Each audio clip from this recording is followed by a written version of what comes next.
Today's video is going to be about Johnny Rockefeller and Cornelius Vanderbilt. But before we get started here, I wanted to give you a kind of cheat sheet for your to fill out your guided notes that should be attached to this Google Classroom post. We have CV is Cornelius Vanderbilt. He was a railroad tycoon. JR is John Rockefeller, who's standing right there. He was in the oil business. Andrew Carnegie, which we'll talk about in later videos, is in the steel business. Henry Frick was a partner of Carnegie's, and he implemented terrible working conditions, which led to riots. There's also a flood and some stabbing, so just wait till that video. JP Morgan was into the investing into ideas. He kind of invested in Edison's ideas. Ford is cars. TE is Thomas Edison, who we'll talk about, helped with electricity, and same with Nikola Tesla, NT. Also electricities, but there's a difference there, and we'll talk about that in those videos. But just wanted to give you this cheat sheet to kind of go along with the guided notes that once again should be on the Google Classroom post. Okay, so we're back at the circus. The United States, seeing it as a circus, our question is, who are the ringleaders? And our first ringleader that we're going to learn about is Cornelius Vanderbilt. And I have a little way to remember Cornelius Vanderbilt that I came up with, and it goes something like this. So, Cornelius Vanderbilt the railroads. Choo-choo! I'm going to do it one more time, and then I'll do a little Dora-esque call and response, right, where you do it at home, right? Cornelius Vanderbilt the railroads. Choo-choo! All right, now you do it. Okay, I'm just going to assume that you did it, and I didn't. You just watch me gesture to you in silence. But Cornelius Vanderbilt has a cool story. He starts out as kind of a smaller scale shipping business, grows that into a whole fleet of ships until he has the largest shipping empire in the world. But what's smart about Vanderbilt is that he realizes that this is not going to stick around forever. Boats are going to become obsolete. And he hears about this new thing called the railroad, and he decides to invest in that. So he turns from boats to shipping via railroad.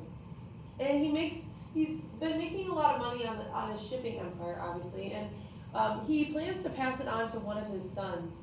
And unfortunately, the son, his favorite son, it shows what kind of parent he was, passes away in the Civil War, which is very, very sad. So he has to give it to his fortune. His heir has to become his least favorite son. So he kind of works with him to get him in the place where he wants. Because what's sad about losing his son in the war is that not only was he young, but also Cornelius Vanderbilt and his son were very similar in thought processes and stuff like that. So Cornelius Vanderbilt suffers a major loss with losing that son in the war. And this is where we see Cornelius Vanderbilt kind of wielding his power. He starts to buy up smaller railroad companies to form a monopoly. And a monopoly is owning a bunch of smaller businesses in one industry and taking those smaller businesses and putting it in your just one company. So think Amazon, Apple, kind of stuff like that.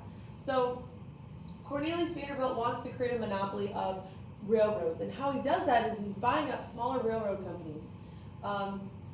And some of them are refusing to sell because they know what he's doing. They know he's going to try and take over the railroad business, and they don't want that.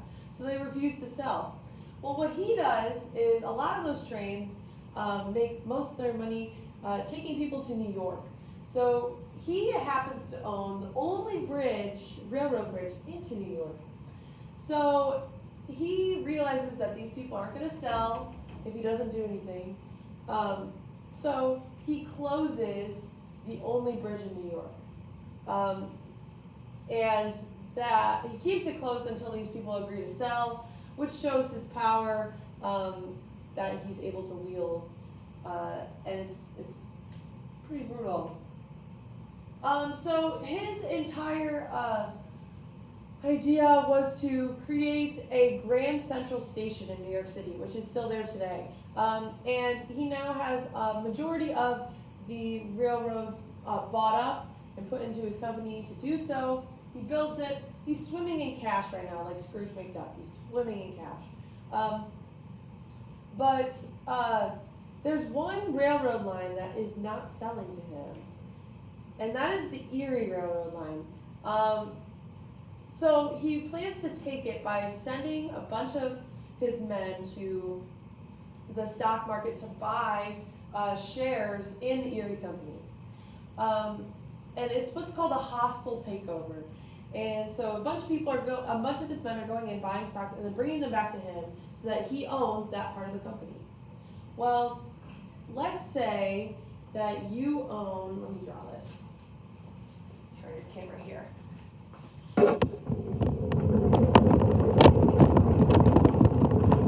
So the Erie Company, let's say that he goes in and you go into the stock market and you buy 10 shares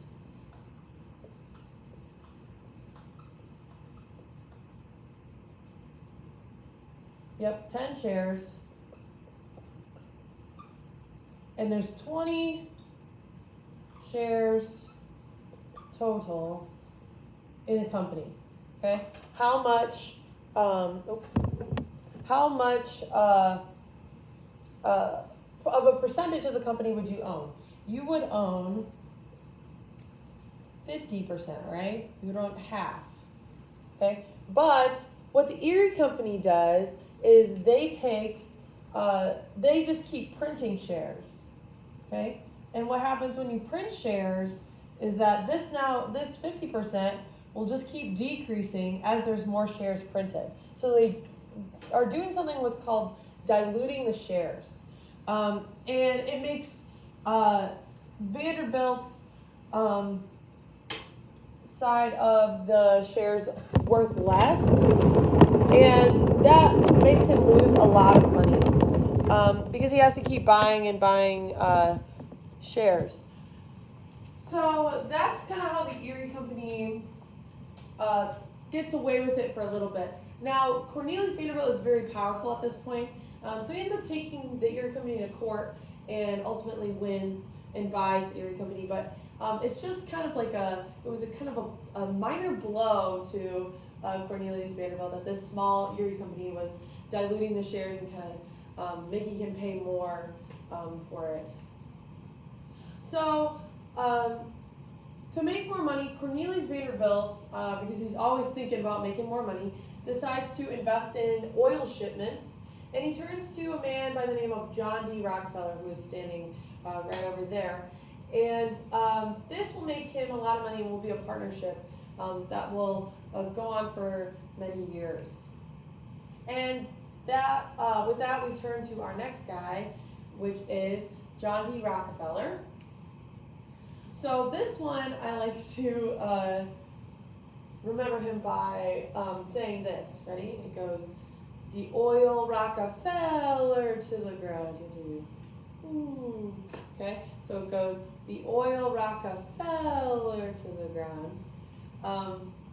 Because he was in the oil business. Okay? So just remember that. That's how you remember John D. Rockefeller. So what's sad about John D. Rockefeller is that he grew up in a family that was very unstable. His dad was something of a snake oil salesman, meaning that he's like, if you see any of those older movies, you have that guy that comes to town that sells like magic elixirs and medicines, and they're like, it'll cure everything that's wrong with you. All your problems will go away. It's basically a lie.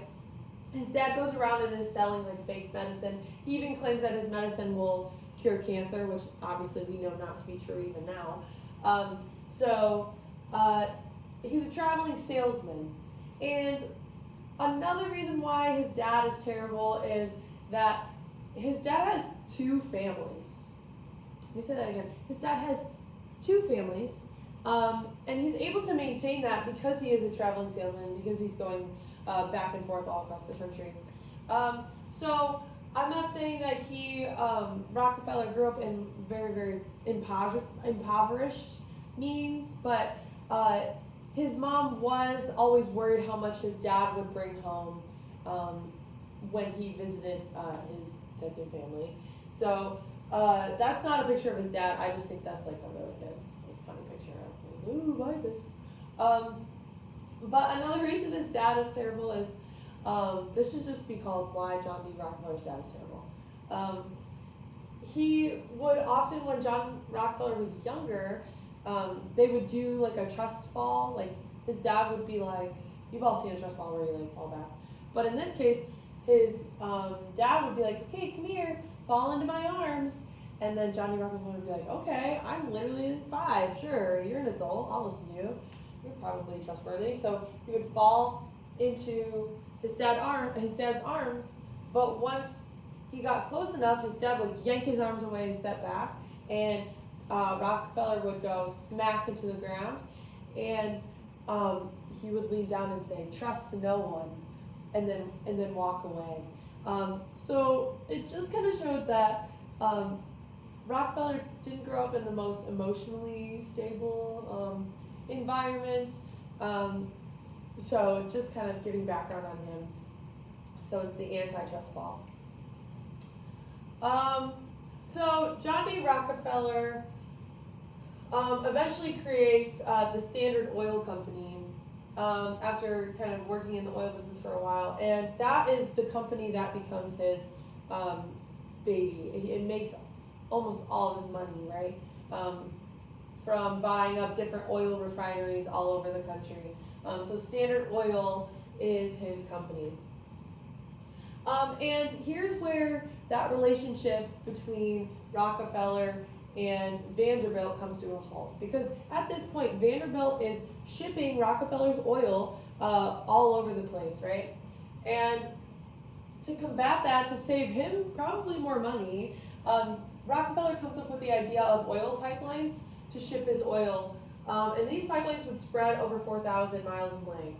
So these pipelines, they still exist today with their issues. You've probably heard about them. So shipping oil instead of shipping them via railroad. Shipping oil this way is a constant stream of oil, so you're getting constant a supply of oil instead of waiting for a train to come in. So that is what makes Rockefeller have a monopoly on oil, and it kind of threatens Vanderbilt's relationship with Rockefeller because he's no longer having a use for his trains.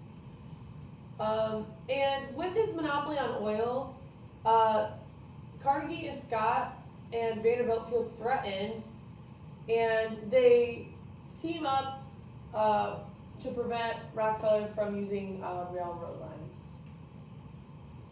So the next one we will learn about, oh, here we go. Rockefeller eventually shut down an oil refinery in Pittsburgh, and that hurts Carnegie, which we'll learn about in a minute here, and Carnegie's partner Scott, the shipping. There is a riot, and the two become bitter rivals. So not only is Rockefeller having a rivalry with Vanderbilt, but then also later he is having a rivalry with Carnegie.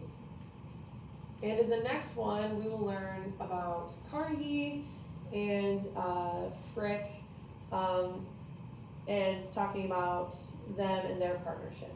So we'll see you in the next one.